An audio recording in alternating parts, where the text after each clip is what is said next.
Yeah. Y'all tuned in once again for another funky episode of Just Got High with your boy Optimoram in the house, sponsored by Funk Extracts. Y'all make sure y'all checking out that funk. We just dropped some fire ass rosin out there at y'all's favorite shop, so y'all make sure you go pick it up. And then we got these 2-gram baller buckets now too, man. Y'all gotta make sure you're funking with it. You know what I'm saying? So with that being said, we're gonna be getting in today, and today we have a very special guest, one of my favorite people in the industry. This cannabis industry here in Oregon is so full of so many unique and different personalities and just great people. I've really met some amazing people along my way, from growers to processors to dispensary managers to everything. This young man here is something special, and he really does a good job of bringing everybody together and really curating what's up in Oregon, I should say. And whenever I'm trying to figure out, is this thing the shit, is this thing what's up, I kind of see what my boy is talking about. And the man himself, Mr. Makani from the Oregon Leaf. Hey, How you doing, sir? I'm doing pretty well. Just finally finished COVID Nice. like a week ago, a little bit ago, and it was going crazy. Spent a week inside, and They finally got you. yeah, finally Yeah. got me. Yeah. It happened, I guess. But Was it bad? honestly, at first, like I thought I had it, but it turned out it was just a cold. Then I felt good, and then I got it randomly, so it wasn't too bad though. It That's felt like a crazy. mild cold. Yeah, just a real mild cold. But Yeah. you're vaccinated and Yeah. you've been Yeah, good, exactly. good. The worst part was congestion, Yeah. because it was kind of like a dry congestion, so you couldn't really blow your nose or anything. And so that I definitely, like, on 420 took a dab and was like, okay, I'm not gonna smoke today. I can't Yeah. taste anything. I feel that when that happens and you get a cold and it's hard to smoke. Cause yeah, if you're not a big dabber, you don't know, when you get sick, you really can't smoke like that because it fucks you up. Yeah. Did you eat edibles instead or do something like that? Yeah. So I like eating edibles, and then it is difficult with the majority of the edibles on the market have a lot of sugar in them. Yes, they do. So one of the tricks I usually use is buying RSO and Nice. eating that. Yeah. Just putting a little bit. See, that's smart. Let's talk about that for a second, man. See, that's what I'm saying. You the man, dog. There's a lot of people out here, but you always got something insightful or good to think about. Because that's kind of my problem too. I'm trying to get rid of this jelly roll. You know what I'm saying? But like, I keep on eating a bunch of edibles, but they are full of sugar. And so yeah, taking some RSO, which you tell the people who might not know what's up. What's RSO? Yeah, so the RSO is Rick Simpson oil, or also known as full extract cannabis oil, FICO. It's really good for people with cancer or severe pain. You can ingest like a little bit of it, and it's so concentrated that it's very effective for having to consume a little bit. Yeah. Like, honestly, the serving size that they have on there is like the size of a rice piece of rice. Yeah. Yeah. That's a serving of FICO because that's how potent it is. Yeah. So when I was bud tending, I would always recommend it to our cancer patients or whatnot, and they come in, and I always took them up with discounts because I know they're going to come back every week for it. Yeah. So you got to try and help out where you can. I dig that. How much do you take when you're partaking? So I guess like in a gram, typically there's about like 780 milligrams. And I usually eat like a half gram or something. Nice. So one time I did eat like a 780 milligram one, and oh shit, yeah, it's like high for 3 days. Yeah, it got tiring. That's yeah, for sure. It's yeah, like after like 10 hours, it's like, all right, I'm trying to come back to normal, but yeah, I'm kind of talking slow, Yeah, man. Yeah. All right. Yeah. That's dope, man. I like getting insanely high like that sometimes, but we're so busy these days. It's tough to take that chunk of time out to just like, X off for just getting totally wasted out of your mind. Yeah, and I think it was really interesting to see with Corona, going around with everyone in lockdown, like edible sales go up because everybody was just sitting inside, and I think one of the things that people who are more affected by edibles kind of hesitate to eat them daily is the fear of waking up with a quote unquote weed hangover. Just being a little bit more tired. But during that time, I think everybody was staying inside, so I definitely heard the edible sales were like going crazy. But yeah, what a weird time. It was crazy, and I'm glad we're finally just getting out of it. not like, totally sold on we're completely out of it yet. I'm Yeah. waiting, especially with what's going on in China and everything. And you've been Oh following that God. news, and it's really Yeah. awful, Yeah. man. It's And freaky. it is pretty scary, it's because like, I mean, how bad of an outbreak are they having to the where they're acting, where they're treating their citizens like, I mean, that's Yeah. just fucked up. I was watching some real crazy videos. You follow that page, Real News, no bullshit, on Instagram? I think I follow a couple different ones like Atlas News or like Yeah, yeah. Rose Warfare. Yeah, Rose Warfare. They're Yeah. based out of Texas. They get, there's a few good sites on the internet, on Instagram specifically, where you can find like the real news that's not biased, and really what's going on.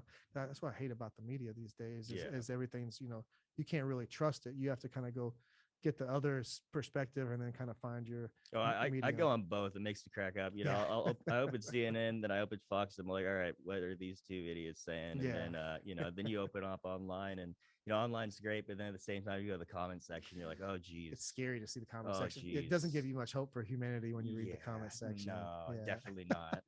That's It's the freakiest it's part. way nicer in Portland. I say, coming from Houston, man. Like the local news in Houston, when like somebody will do something, it gets so bad and racist. They're like, just fucking kill them, Oh just kill man. them. But here it's much more compassionate, and people are like, oh, we really need to think more about what this community is suffering through. And Yeah. it's like, it's so funny to see like the different perspectives of people from different parts of the country looking at the same thing. And that's cool. It's like the different perspective on everything, man. It's just like where people come from, and they have a whole different view. I think cannabis being one thing, Yeah. Oh, but you grew huge. up in Hawaii, right? Yeah. So I was born in Minnesota and then moved to Hawaii when I was 1, and was pretty much raised there. That's But dope. I think when I was like 12, my parents had like a midlife crisis and picked up and moved. So I lived in like traveled across the U.S., lived in Canada, lived in the Caribbean, and then lived in like Europe for a year in Malta, Dude, and then that's dope. came back.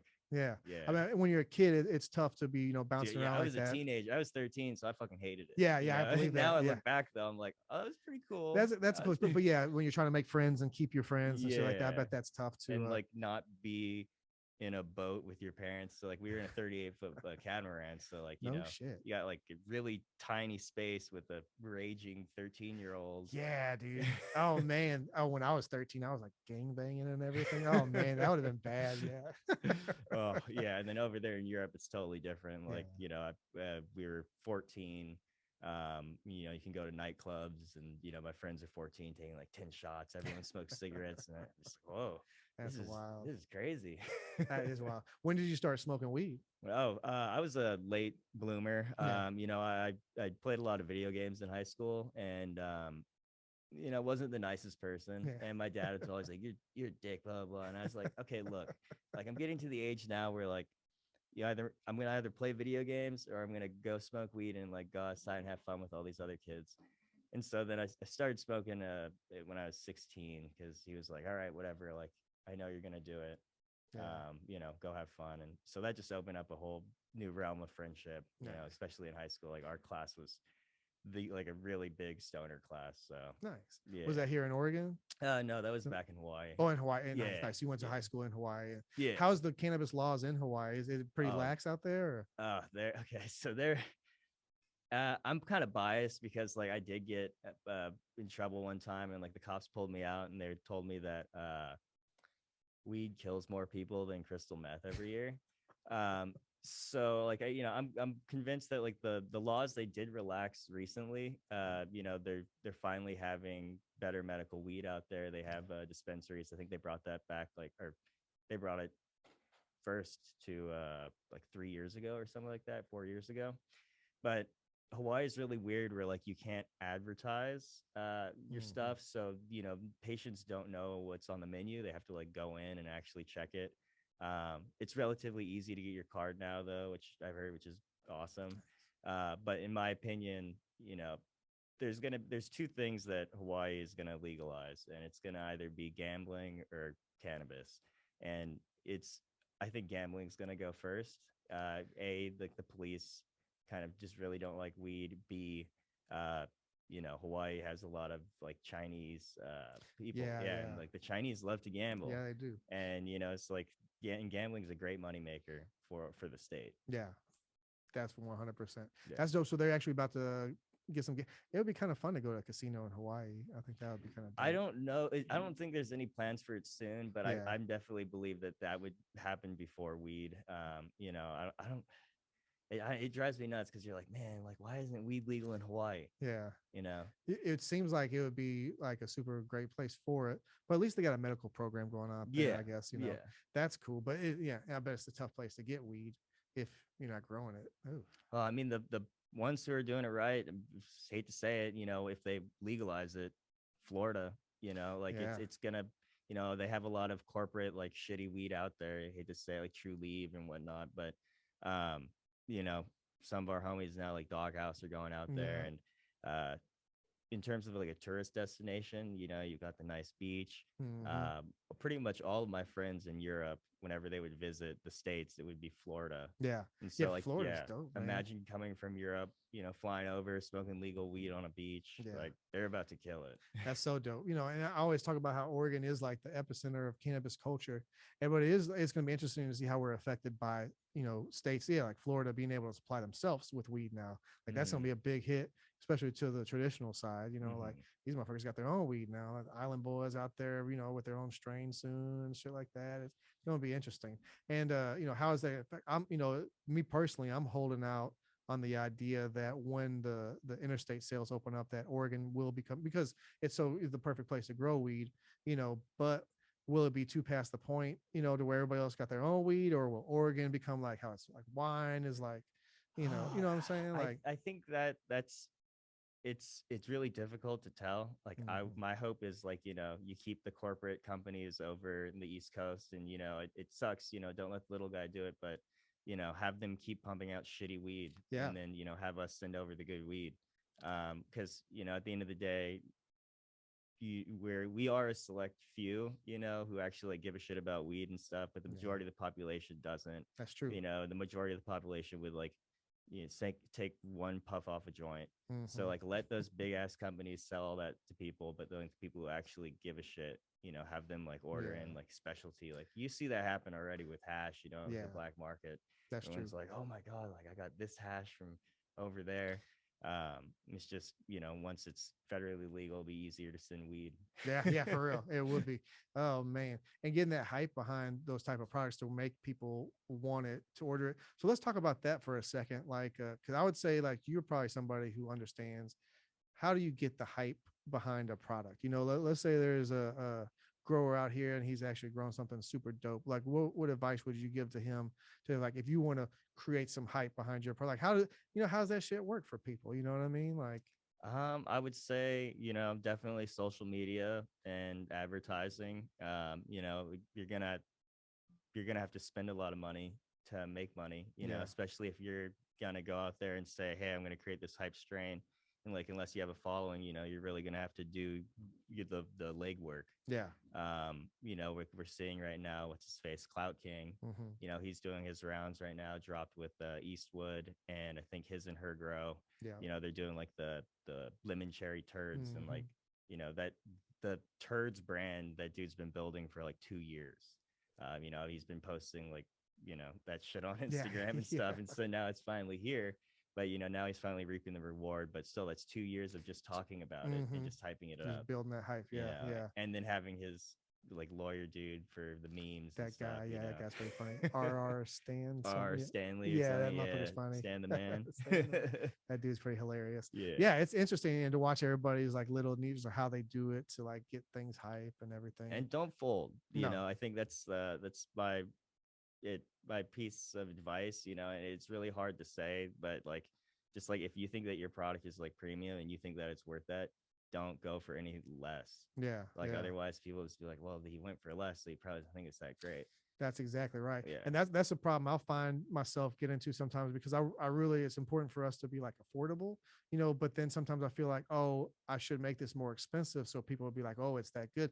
Because if people see it's not, $60 or $70 gram of hash, they're going to be like, oh, well, it must not be that Well, good. luckily you have Hashland Yeah. too. Yeah. Like Yeah. that's another thing. I was talking to a client the other night, and he's saying he's thinking about with their expansion doing some like bee buds or something for more affordable for the people. And I was like, it's a great idea and everything, but you just make a B brand. Like, don't, like, if somebody sees your brand on the bottom shelf, they'll just immediately associate that. Exactly. I don't believe in shelves anymore because there's so much fire going for like dirt cheap.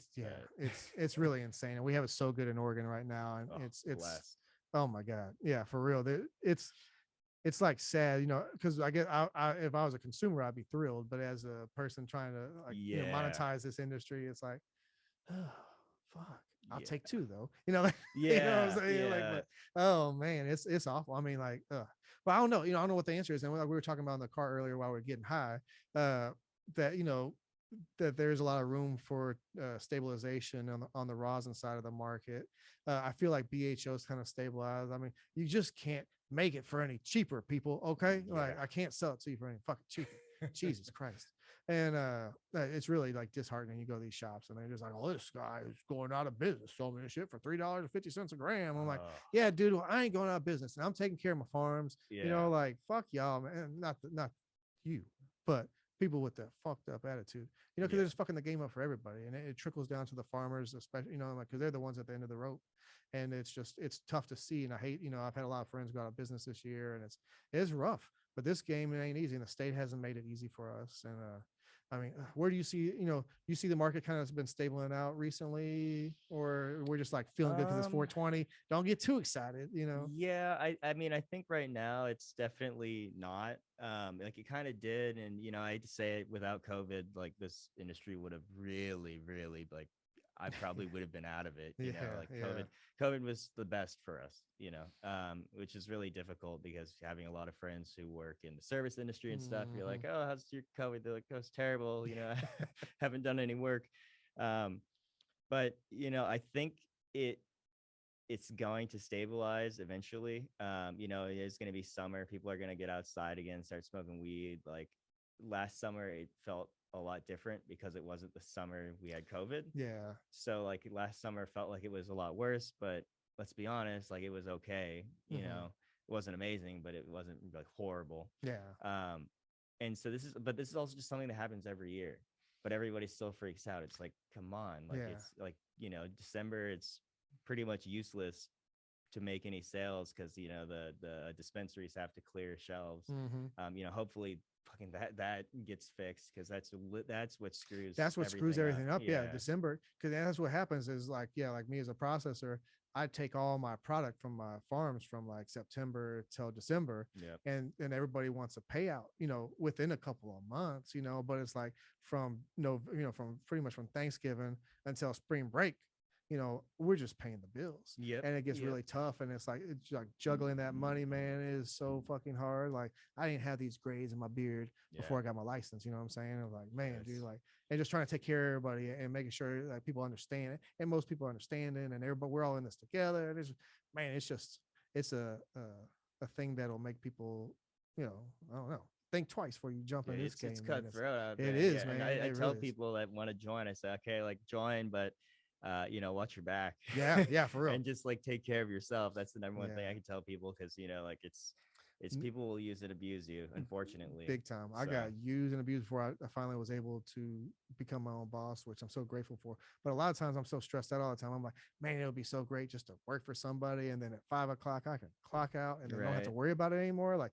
that, the peace of mind of that is very like ideal. But man, like at the end of the day, like I can do what I want when I want, and like how I want to do it, and that's really dope. But that's where I'm at, man. It's a wave, and I'm riding this wave right now, and it hasn't completely ended for me yet. So I definitely have that kind of backup plan. But right now I'm like, fuck, this is dope. I can do whatever I want. Yeah, dude, you have a dope thing, and I really like what you do. And I've been working with you for a while, and I appreciate your approach in the industry. And if you don't know, my boy Makani is. So what exactly is your role at the Oregon Leaf? So I'm the sales director. So, we're a free magazine, so we're completely funded by ad sales. Right now I am the acting state director as well. And so that's kind of more helping out on like the content side. Kind of where we differentiate from other people is typically in magazines, especially in the cannabis magazines, you have advertorials where people will essentially pay you to publish what they wrote. Mm-hmm. And so like our big thing is kind of separating ads from content, where our content's going to be free minus the samples that you give for a review and Right. for photography. But like we're never going to be like, hey Ram, I'm not going to ever review your stuff again because you're not buying an ad type of thing. Right. So it's it definitely, when the market hurts, we feel it too. Definitely. But at the same time, I'm still blessed that we don't feel as bad. Yeah. And I always say, like, people always say like thank you for doing your work and everything like that, but I always try to remind people, like, y'all are the ones who are taking the chances, taking the risk, and if you weren't here, then we wouldn't have a magazine. So like, ultimately I really try to turn that around onto people, because I'm like, you guys are out here risking your stuff, you know what I'm saying? I dig it. Well, I appreciate it, man. You've always been so great to work with. And when we first started Funk, y'all made sure to come through and gave us a real great write-up and everything. That really like meant the world to me, to like to see our product in print, and a big beautiful picture and a very nice, Bro, well those written fucking write-up. boxes, man. Yeah, They're man. crazy. Yeah. Like when we saw that, we were like, what the hell? Like, it's like a little record player. Yeah, Like, that's man. awesome. I need to bring it back more into the, as the market's, taking that nosedive. I've kind of, I reserved the boxes for just like the live resin now, but like I was doing the jars for just the rosin because they're trying to be eco-conscious. You know what I'm saying? So I was Yeah. like, I didn't want to bring the boxes back in, but man, nobody's smoking live resins no more. So the boxes are starting to become like a little too obsolete for me. So I'm going to try and figure out how to get that in the box. And nobody wants live. Think about it. I mean, like, especially here in Portland, I personally feel that a lot of people will look bad at you if you're like, yo, I got some hydrocarbon extraction. I think it got shot down because it's just like you can get fire live resin or whatever for like $15 a gram out the door. Not fire by particularly my standards, but like, are you kidding me? Like $15 gets you that? Like exactly. even some of the it's stuff like, I'm seeing for 10 or 12 out the door, like whoa. Whoa, yeah. But how long are these companies going to be in? I think that if they figure out how to make it work, they should be fine. Yeah. And just not worry about it, and just know that it's just going to take a longer period of time. Yeah, or your margins aren't where they're supposed to be. And I knew that, own getting that, in. own that category. That's why I'm like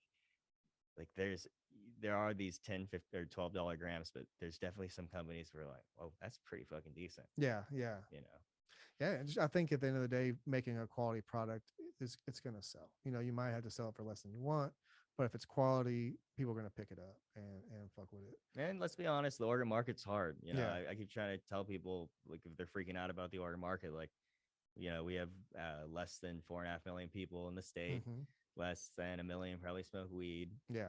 Probably like a couple thousand smoke it like we do. Yeah. Like start worrying about when you go to like a city, so you have like the population of Oregon in like a 30-mile for radius, real. Yeah.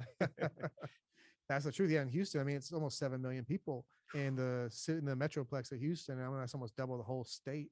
And I was like, damn, that'd be wild to like sell to that many people. Are they getting close over there? I don't think so. No, it doesn't look like it. Okay. Not in Texas. They got these crazy Republican governor right now who's medical there, right? No, nothing. Yeah, they have like, they might have some kind of like CBD thing, but like no THC. They do have some kind of like CBD thing, but even that, I haven't seen anybody doing anything with it. They are opening up tons of smoke shops everywhere. Like when I went back to Houston in October, like, oh my God, it's like more smoke shops in Houston than there are dispensaries in Oregon. Like it's like every Delta block. 8 Yeah, everybody's selling that bullshit.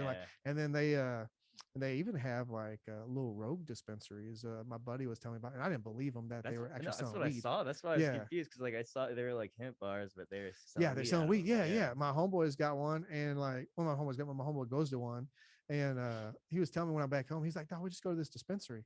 And I was like, "No," because I got my jack. I had brought a little exit bag full of goodies, and it got jacked at the airport, man, from somebody. I didn't vacuum seal it, and I think they could smell it. It was some of that Han Solo burger from like. Did you put it in your check? Yes, in my check. Like, yeah, I always, whenever I take stuff, I bring in my carry-on. Do you? I get paranoid about having it right there through the X-ray shit. I do, but I always get searched. I play dumb. Yeah. Like my approach is like, if they catch me, I'll just be like, oh, what? Just throw that away, Yeah, that's why I was gonna say like, too. Yeah. If you put it in your check, you have the chance that they'll just take it.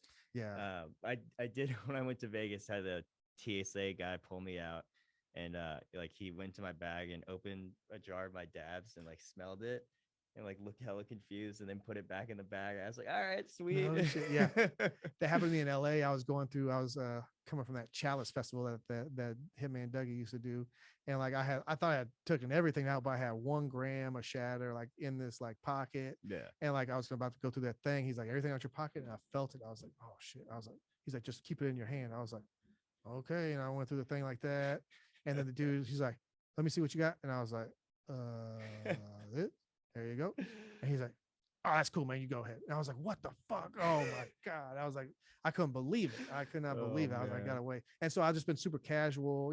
One time I had like an exorbitant amount of shatter maybe on me at the airport, and the dog came by and like sniffed me and sniffed my bag and just kept going. I was like, oh, I'm golden. So like this time I was like, I just threw that shit in my bag and wasn't thinking nothing about it. And then they got me. My homeboy picked me up. I was like, man, I was like, check this out. There's the Han Solo burger. I was like showing him pictures. I was like, we about to roll it up, bitch. And then my bag was gone. And then I bought him like, some stuff too. And he thought that I was like bullshitting. Like I left it because it was so good that I wanted to keep it for myself. I was like, bro, God. I was like, dude, I'm swimming in this shit, man. Trust me. Yeah, no, this is the weed. This is weed too. Like we like to share that shit. Even if it's really good, I don't give a shit that much anymore. Yeah, I used to, but not anymore. I was like, and that's how I feel like I've gotten jaded at this point. So I've smoked everything, and so I'm like, even my stuff, and it's not good when I'm going out delivering and everything. I'm like, oh, this one's really good, but these two, they're all right, and like, that's why like last year I like stopped dabbing for a second because I have like this idea that everybody's gonna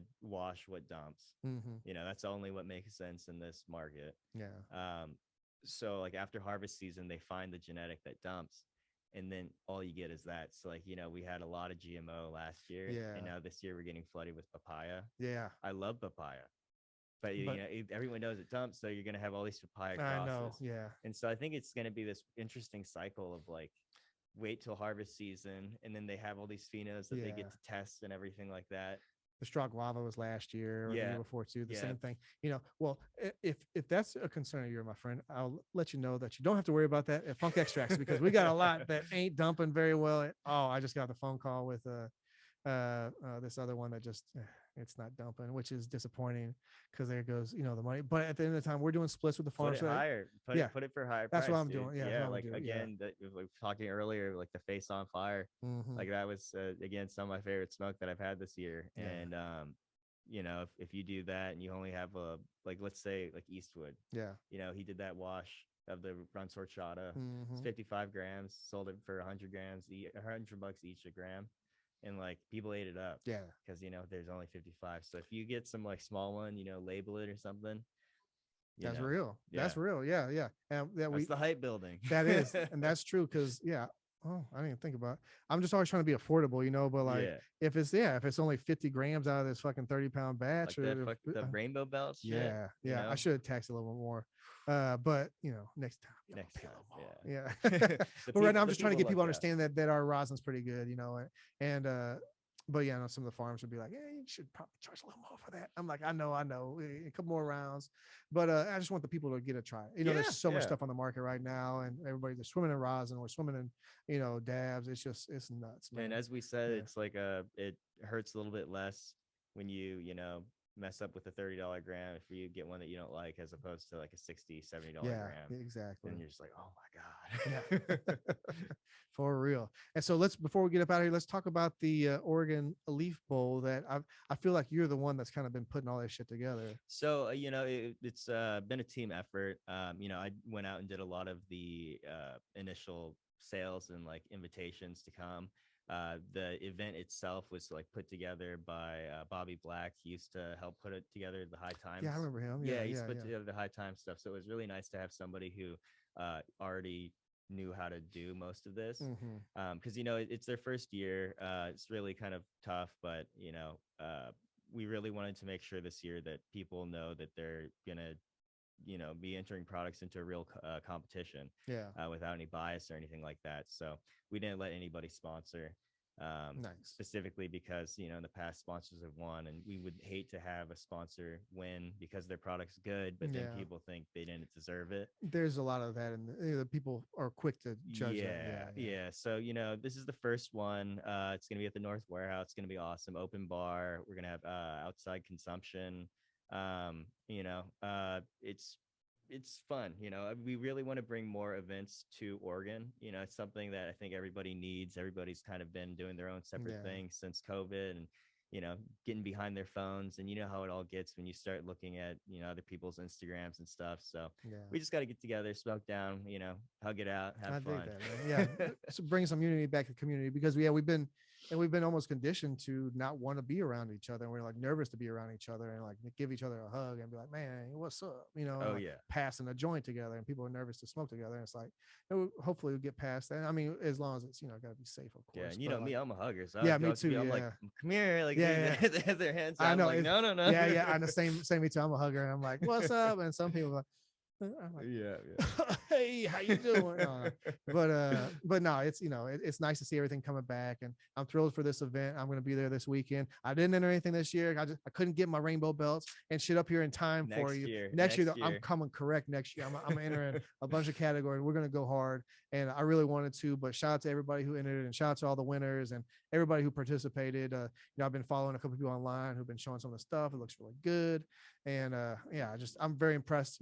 High Times has just completely fallen apart as a company and brand, and nobody wants to be around that. And I'm really excited for you guys to be kind of stepping in. Y'all have done an excellent job with your magazine, I have to say too. Kudos to that, for real. Like I'm pretty, like I said, I'm pretty jaded on shit. I'm like, everything sucks, this is whack, blah blah blah. But y'all's magazine is very dope, and y'all, the articles that you do are on point. I love all the advertising, and it's well put together, and it's something I'm proud of. That is something that I can tell people to go check out a advertisement for Funkin', man. Thank you, man. I mean, that's the best part of doing this. Like, it is a labor of love. Like, it's tiring as hell doing it every single month. I have my week, where like I'm freaking out. But again, it's fun. You can gas people up. At the end of the day, we could slam people, but nobody benefits from that. And in my opinion, we got Instagram for that. That's for real.